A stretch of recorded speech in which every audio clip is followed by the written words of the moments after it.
جس محدث مدینہ کی بات کی ہے، دیکھ اپنے دروازے سے گزر رہا ہے، دیکھ لے اس کی پیشانی کتنی چمکدار ہے، وہ ماں کتنی پاکیزہ ہوگی جس نے 9 مہینے اسے اپنے پیٹ میں رکھا ہوگا، وہ باپ کتنا خوش قسمت ہے کہ جس کی محبت کی نشانی یہ ہے۔ ماں باپ کا یہ بڑھاپے کا سہارا بنے نہ بنے، لیکن میرا دل کہتا ہے اے میری بیوی، یہ اپنے ماں باپ کی مغفرت کا سامان ضرور بنے گا۔ اے میری بیوی دیکھ دیکھ 70 سال کے بوڑھے اس کے قدم کی مٹی اٹھا اٹھا کے چوم رہے ہیں، دیکھ میری ماں، دیکھ میری بیوی، دیکھ دیکھ پورا شہر اس کے پیچھے پیچھے دیوانہ مار گھومتا ہے۔ جیسے یہ باتیں ہوتی رہی، عبد الرحمن کی فروخ کی بیوی آنکھوں سے نکلنے والے آنسوؤں کو دوپٹے میں جذب کرتی رہی اور خاموش کھڑی روتی رہی۔ اچانک وہ نوجوان محدث مدینہ عبد الرحمن فروخ کے دروازے پہ ٹھہر گیا، جیسے دروازے پر رک گیا، ٹھہر گیا، نعرہ لگانے والے لوٹ گئے۔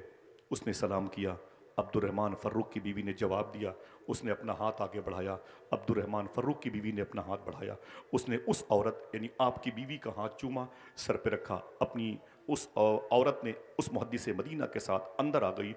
شیخ عبد الرحمن صاحب کہتے ہیں میرے دماغ میں غصے کا غلبہ جلال آ گیا، جیسے میری بیوی کے قریب وہ نوجوان بیٹھا، میں نے کہا اے میری بیوی، یہ کون ہے جس نے تیرا ہاتھ چوما ہے؟ یہ کون ہے جس نے تیرے ہاتھ کا احترام کیا؟ یہ کون ہے؟ یہ 20-22 سال کا نوجوان میرے گھر میں میری موجودگی میں تیرے ہاتھ کا بوسہ لیتا ہے۔ بیوی رونے لگی، اس نے اپنے شوہر کی پیشانی چوم کر کے مجھ سے کہا تھا 22 سال پہلے جب آپ گئے تھے تو میرے پیٹ میں آپ کی محبت کی نشانی تھی، اور آپ نے کہا تھا اس کی ڈلیوری میں آسانی ہو، پیسے کا انتظام میں نے کر دیا ہے، گھر اگر ٹوٹنے کی پوزیشن پہ آئے تو ان پیسوں کو لگا کے گھر کو بچا لینا، اور سنیں، اور اگر کوئی کام نہ ہو تو پائی پائی کا حساب میں آ کے لوں گا، میرے پیسوں کو ضائع مت کرنا۔ بولے چھوڑ، یہ بتا یہ لڑکا کون ہے؟ بیوی نے ایک جملہ کہا تھا، اے میرے شوہر، یہ وہی تیری محبت کی نشانی ہے جس سے 22 سال پہلے میں نے 9 مہینے اپنے شکم میں رکھا تھا، تو نے مجھ سے کہا تھا پائی پائی کا حساب دوں گا، دیکھ لے پائی پائی کا حساب عاشق رسول محدث مدینہ بن کے تیرے سامنے موجود ہے۔ اے میرے شوہر دیکھ لے، میرے دوپٹے پٹے ہوئے ہیں، دیکھ لے میری چپلیں آج تک ٹوٹی ہوئی ہیں، میں نے نئے لباس نہیں خریدے، میرے ہونٹ پر یہ غربت و افلاس نے قبضہ کر رکھا ہے، میری بال یہ چاندی جیسے سفید ہوئے ہیں غریبی کی وجہ سے، خشک روٹیاں کھائی ہیں لیکن تیرے پیسوں کا میں نے صحیح استعمال کیا، سارے پیسے میں نے خرچ کیے ہیں اپنے اس بیٹے کو عاشق رسول اور عالم رسول بنانے میں خرچ کیا ہے۔ اے میرے شوہر تجھے پتا نہیں ہے، آج میرا بیٹا جب حضور کی ممبر پہ بیٹھ کے تقریر کرتا ہے تو جکارتہ انڈونیشیا سے لوگ آ جاتے ہیں، استنبول ترکی سے لوگ آ جاتے ہیں، ایران کے شیراز سے لوگ آتے ہیں، اور یہ کہہ کے نعرہ لگاتے ہوئے حضور کے شہر سے واپس جاتے ہیں، یار اتنے سالوں کے بعد جب حضور کی باتیں کوئی حضور کا عاشق کرتا ہے تب دل مچلتا ہے، اگر یہی باتیں حضور کرتے ہوں گے صدیق و عمر کے سامنے تو صدیق و عمر کتنا مچلتے رہے ہوں گے۔ دیکھ لے میری، اتنا سنا تو مچل گئے، اپنی بیوی کی پیشانی کو چوما اور بولے اے میرے مولا تیرا شکر ہے، اگر ایسی پاک باز نیت خالص کے ساتھ رہنے والی لڑکیاں ہر گھروں کی زینت بن جائیں تو ان کے بچے آوارہ نہ ہوں، ہر گھر سے عاشق رسول کی آواز آنے لگے۔ آج ہمارے بچے شراب پیتے، معافی چاہتا ہوں میں، ہماری بچیاں آوارہ ہو گئی، ہمیں اس کی فکر نہیں ہے، بالکل فکر نہیں ہے، اللہ کے رسول کے سسٹم سے ہم نے انحراف کر لیا، بہت حالات ناگفتہ ہے۔ میں چاہتا ہوں کہ میں باتیں اپنی ختم کر دوں، پتہ نہیں میری گفتگو آپ کے کسی معیار کے کسی ڈبے میں رکھنے کے لائق ہے کہ نہیں ہے، اس سے کچھ وہ پیسے سمجھ لیں جو کبھی کبھی جمعہ مسجد میں چھوڑ دیے جاتے ہیں کہ اب یہ پیسے متروک ہو گئے، سمجھ رہے ہیں آپ؟ بس یہی سمجھ لیں آپ، آقا کریم صلی اللہ تعالیٰ علیہ وسلم کا دین ہندوستان آیا، آج مسلمان کیا کرتا ہے؟ ہاں آوارگی ہے۔ آپ ہندو مذہب کے لوگوں کو دکھا دکھا کے کھانا کھاتے ہیں، ان کو تو کھلا کھلا کے کھانا کھانا چاہیے۔ اللہ کے رسول صلی اللہ تعالی وسلم کا دین آج ہمارے درمیان سے رخصت ہو رہا ہے، ہم جیل میں ٹھونسے جا رہے ہیں، بلڈوزر ہمارے گھروں پہ چل رہے ہیں، مساجد کی توہین ہو رہی ہے۔ صاحبو آؤ ہندوستان کے اس مبارک اسلوب کی طرف آؤ، آئین کی طرف، آرٹیکل کی طرف آؤ جو اللہ کے رسول صلی اللہ تعالی وسلم نے ہمیں دیا۔ یہ اعلیٰ حضرت سرکار کے نام کی کانفرنس ہے، ہمیں اگر مسلک اعلیٰ حضرت کے نام کے نعرے لگانے چاہیے اور لگانے چاہیے ہی، ہماری سرشت میں داخل ہے، تو کوئی پوچھے یہ مسلک اعلیٰ حضرت کیا ہے تو کہنا یہ ایک بات یہ بھی بتا دینا کہ یہ بھی مسلک اعلیٰ حضرت ہے۔ کیا نا بولے نا بھائی، کیا وہ اے بھی مسلک، وہ کیا مسلک اعلیٰ حضرت ہے؟ اسے سن لیں، نعرہ مت لگانا، نہ زور سے بولنا، بس مجھے آپ خاموش ہیں اچھے لگتے ہیں، مجھے بولنا آپ کا کم اچھا لگتا ہے، آپ کا کردار اچھا ہو تو زیادہ اچھا لگتا ہے، آپ اچھے ہو جائیں تو میں بھی اچھا ہو جاؤں، میں معافی چاہتا ہوں، سمجھ رہے ہیں آپ؟